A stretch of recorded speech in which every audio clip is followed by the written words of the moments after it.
Hello everyone, I'm Chester44, and welcome to this Let's Play of Avernum 4. First game in the second Avernum trilogy. I just finished off the previous Avernum trilogy and, well, it wrapped it up fairly nicely, though there was a hanging thread. I imagine, who knows, we might have to deal with that in this one. Entirely possible. But, still, it's a new game, and a new engine. Avernum 4, they changed the engine. Avernum 4, they changed the engine, so now it actually uses the GeneForge engine. The thing still has the same kind of combat. It's still turn-based, tile-based, and the like, but it's going to look a little different, and there's going to be a couple changes. So, let's get started with a new game. Yes, we know about that.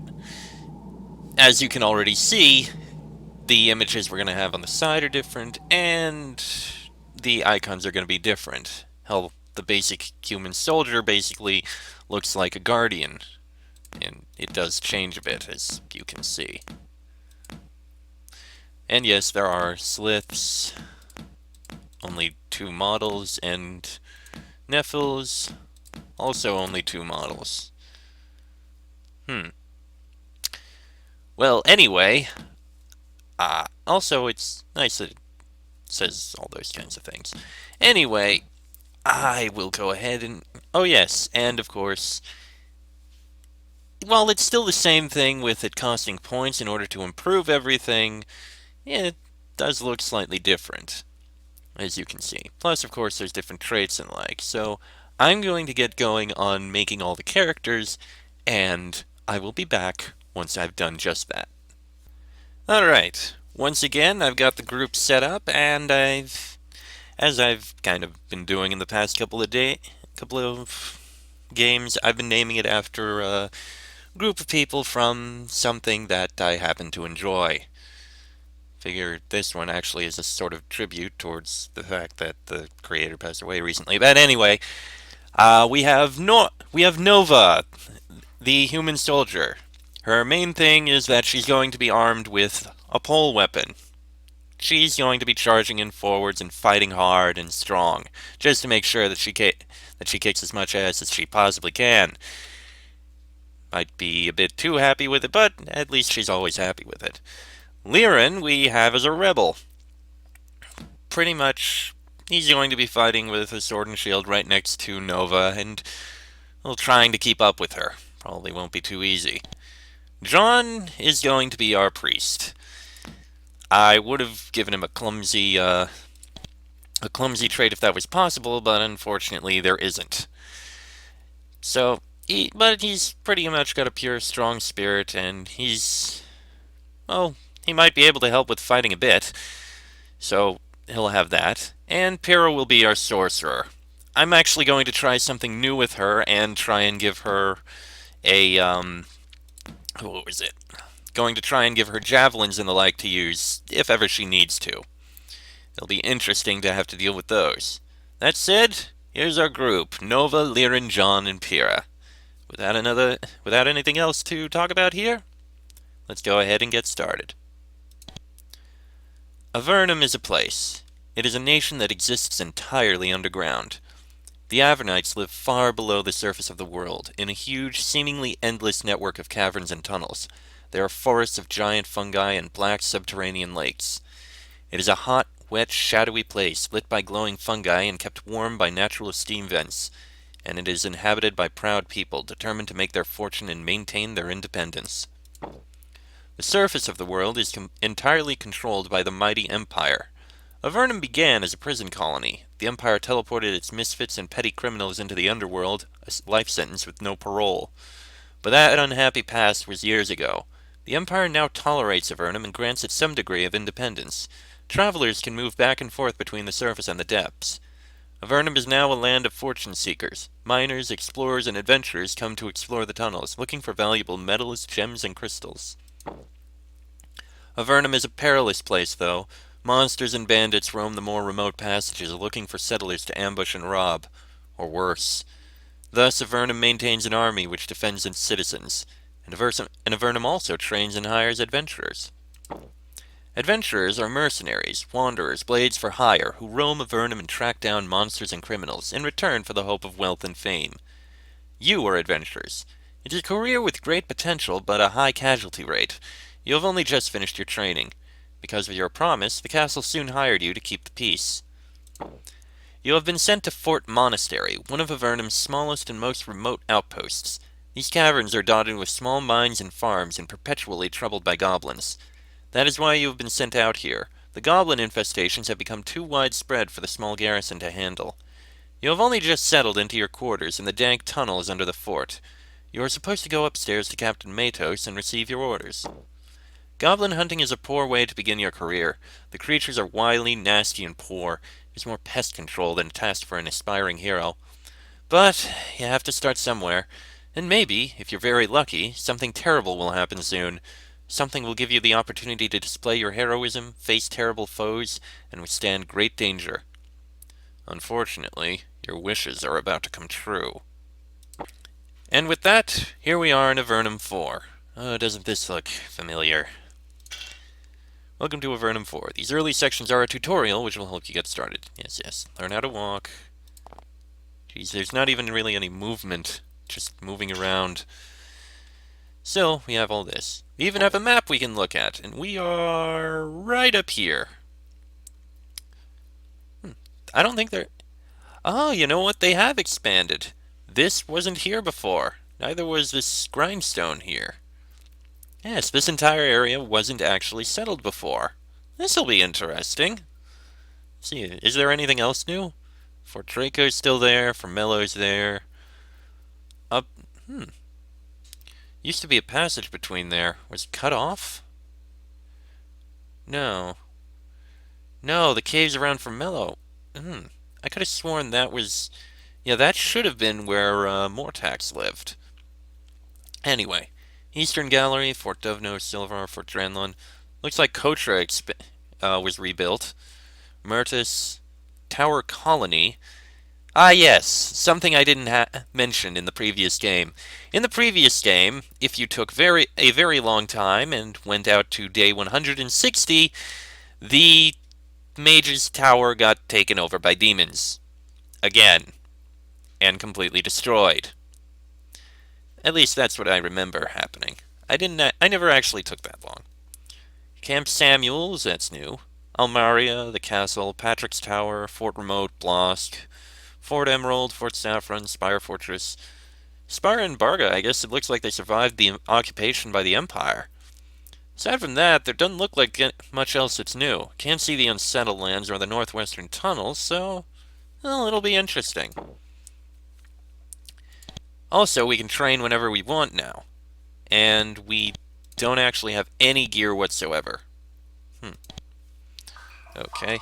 Also, I can move around the map like this, which is a nice change of pace. I think this... yes, this can let us change a few things if we wished. There's our quests and stuff, and yeah, we got all our stuff. Spells we got Bolt of Fire, Call Beast, Spray Acid, Daze, Haste, Slow, and Icy Rain. Also, I think the spells actually work slightly different. And for pre-spells, we have Minor Heal, Curing, War Blessing, Protection, Repel Spirit, Smite, and Summon Shade. Yes. Alright. Now then. You step out into the dank and smelly cavern just outside your dank and smelly bedroom. Your low rank in the Avernite army doesn't get you very good lodgings. You're down in the ruins of the old monastery this fort was built on. This chamber is a disused storeroom where you have been leaving your armor and weapons while you sleep. Before you go upstairs, you should get and equip your weaponry. There are weapons on the table to the south. You should get them and equip them. To pick up an item, bring up the inventory window. Press the okay.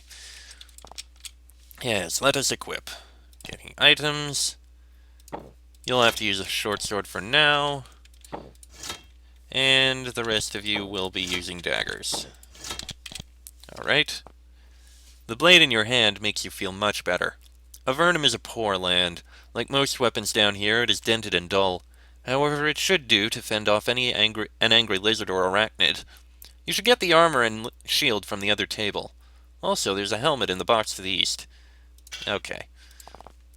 Basic kind of stuff. Right. Leather armor and a wooden shield and sandals. Leather armor and sandals. And there's a poor leather helmet.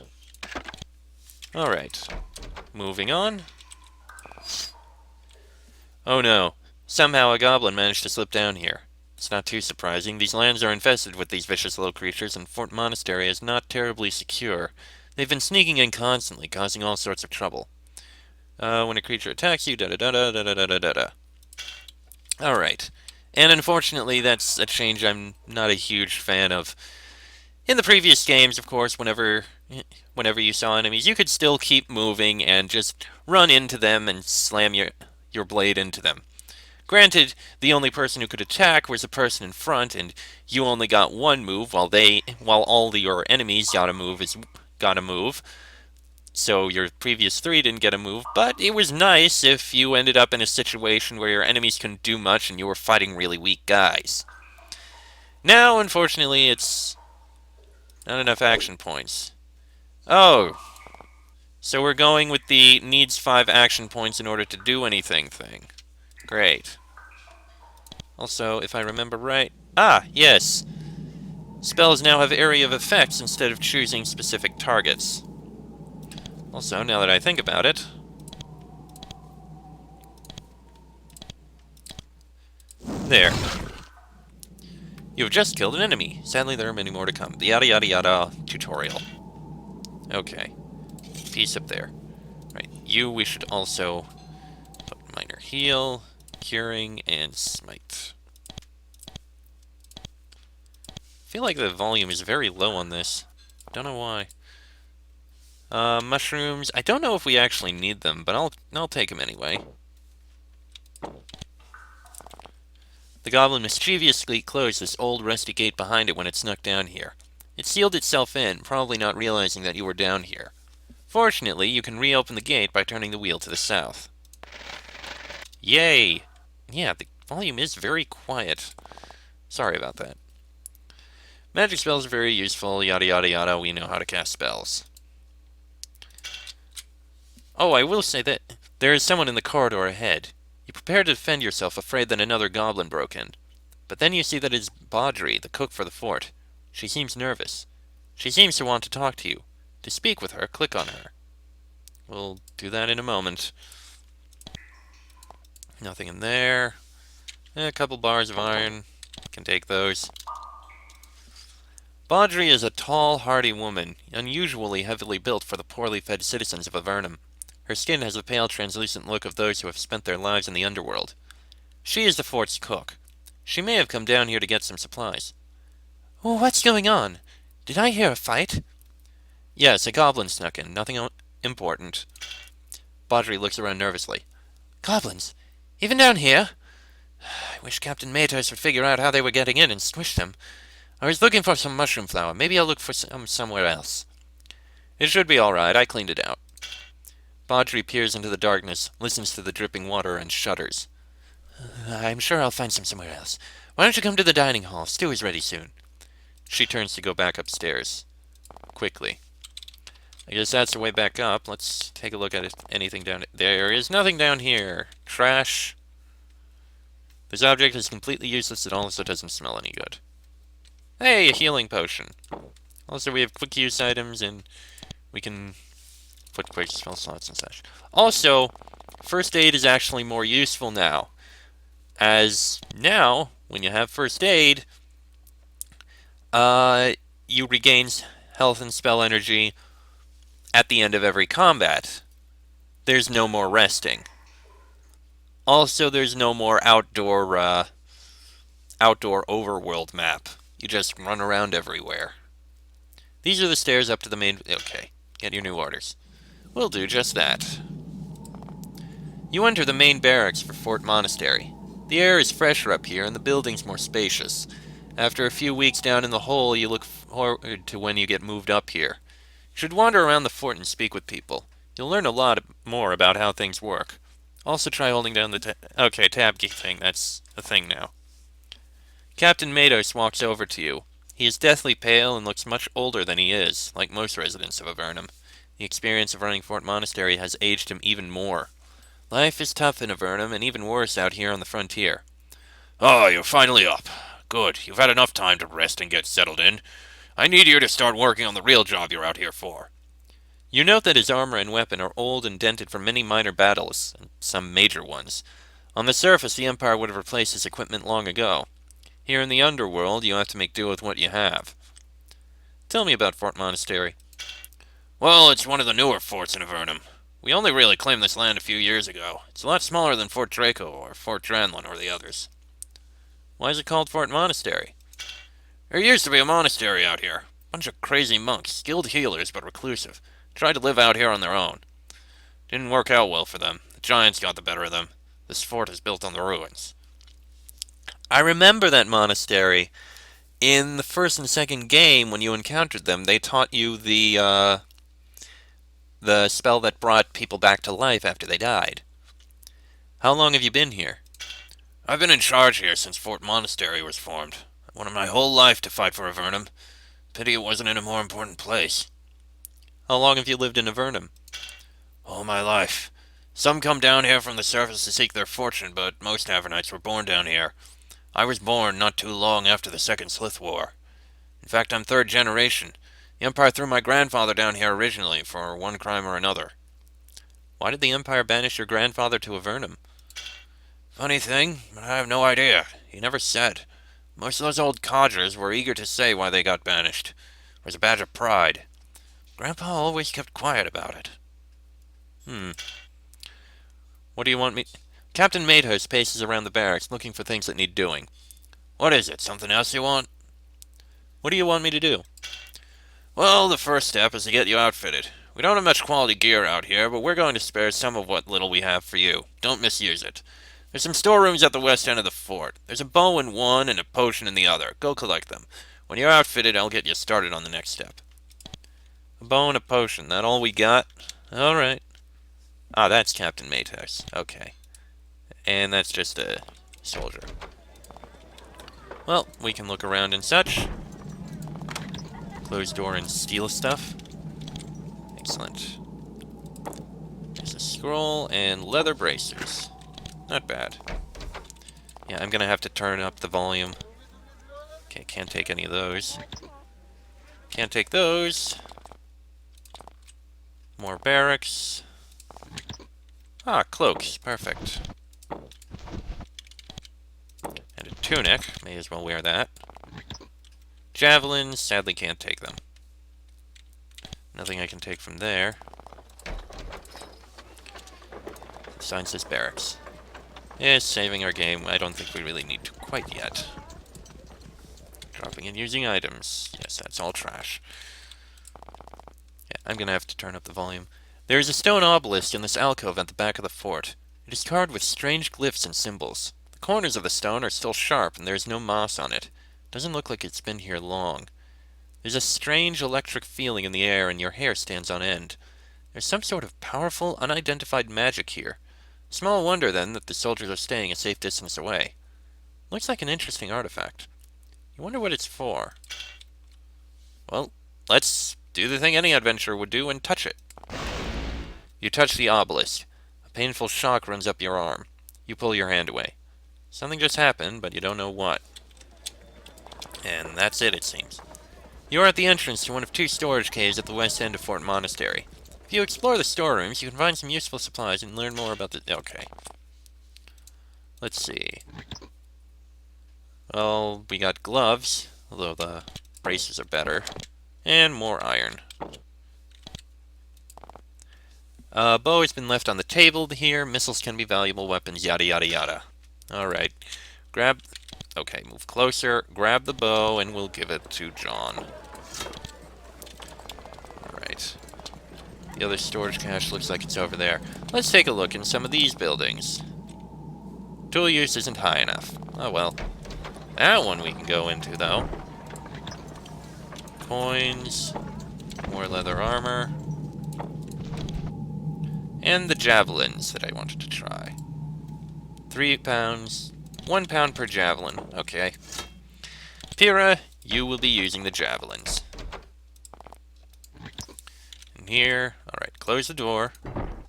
And we got silver coins and another ice bolt. Oop, should have gone to Pyrrha. And it looks like we also got a belt and pants. Why do so many adventurers start without pants? I just don't get it.